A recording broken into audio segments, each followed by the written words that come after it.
here is a swastika that was drawn at Plano ISD. It's a Sieg Heil. It's got multiple swastikas. You've probably seen that.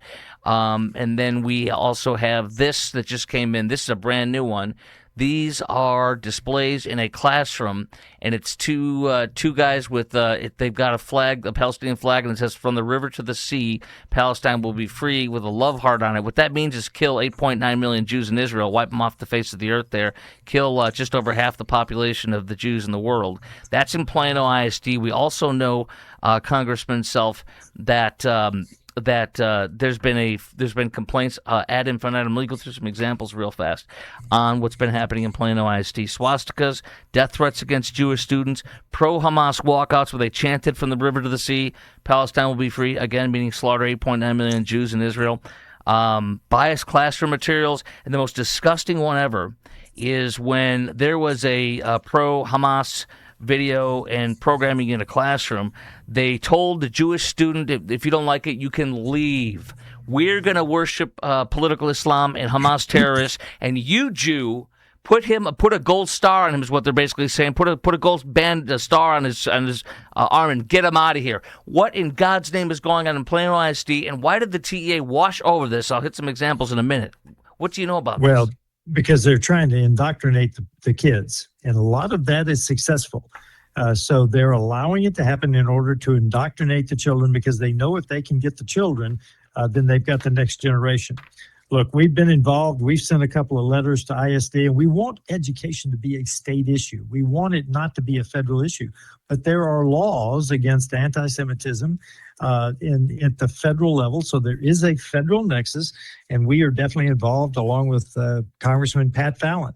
But as you said, the Texas Education Agency basically said the claims are unsubstantiated. I don't know how you can reach that conclusion with the things that you're showing there and just the stories from the kids. I have no idea. I have actually recommended to the U.S. House Committee on Education and Workforce to get involved. Please. Because there is definitely a federal nexus here in terms of the discrimination, in terms of the anti-Semitism that's going on in Plano ISD.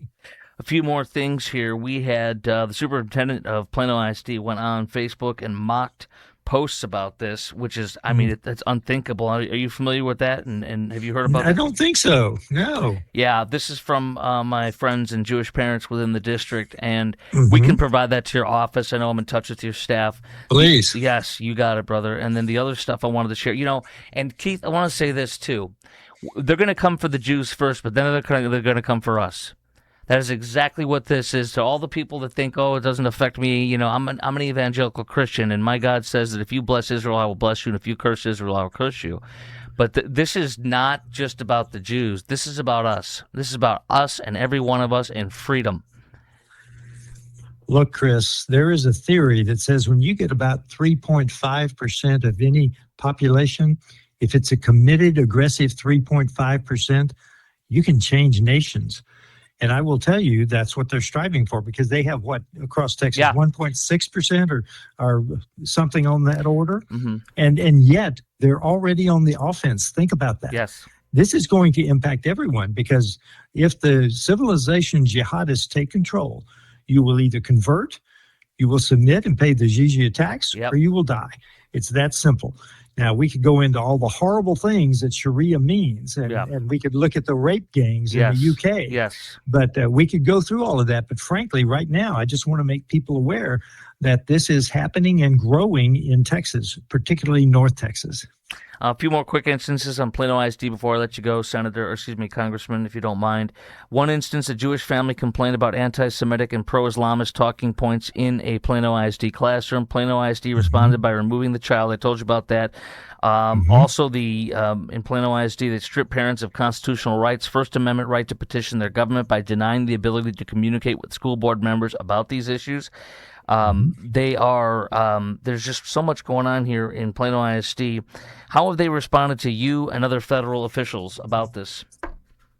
They say that they've investigated it, and there's really nothing there. What more can we do on this? Stay aggressive, stay active, contact them. Do not let them intimidate you, because they will try. just be loud, be aggressive, and vote. and vote and be consistent. You cannot shy away from the moment because this is a moment in time. One more thing before I let you go. The photo I showed of the from the river to the sea, the guys holding the Palestine, the Hamas or Muslim flag, or whatever you want to call it, Gaza flag. But that was a photo of a classroom in Plano West. The teacher allowed the student to do a Palestine quote-unquote presentation, which there's no such place as Palestine, presentation with calls to murder Jews with that flag from the river to the sea. I want to know something. And what mosque is this coming from? Where are these radical Islamists who hate Jews, who are harassing them, who are saying vile things? The same thing on the UTD campus. Remember that when we cuffed and stuffed a bunch of illegal people that were on that campus having Hamas protests and such on UTD about right after the October 7th stuff, and we rounded those SOBs up. We booked them and cooked them and got them out of there. They were chasing Jews around the campus. They were following Jews to their apartments and harassing them. Same kind of stuff on Plano ISD. I want to know what mosque they go to. I suspect a lot of it is epic, but there are choices. So you really don't know, and that's not the point. Where they come from. I'm not saying it's to harass them either. I'm not saying it's to harass them either. I'm saying I want to know what mosque they're coming from to say, do you approve of this hate? And I want that mosque to be talked to and looked at, because if that's coming from their kids, then they need to go to that mosque and they need to say, are you preaching this? If not, get your freaking people that go to your mosque in line, or you're teaching it too. Well, that's something you and your audience can do. But my encouragement is to stay involved, get involved, and stay after it, because this will take all of us, Chris. It will take all of us, every parent, every adult who loves our Christian heritage. It will take all of us. Representative Keith Self, Texas 3rd District, thank you very much for joining me today. I appreciate your help and all you do for the great state of Texas.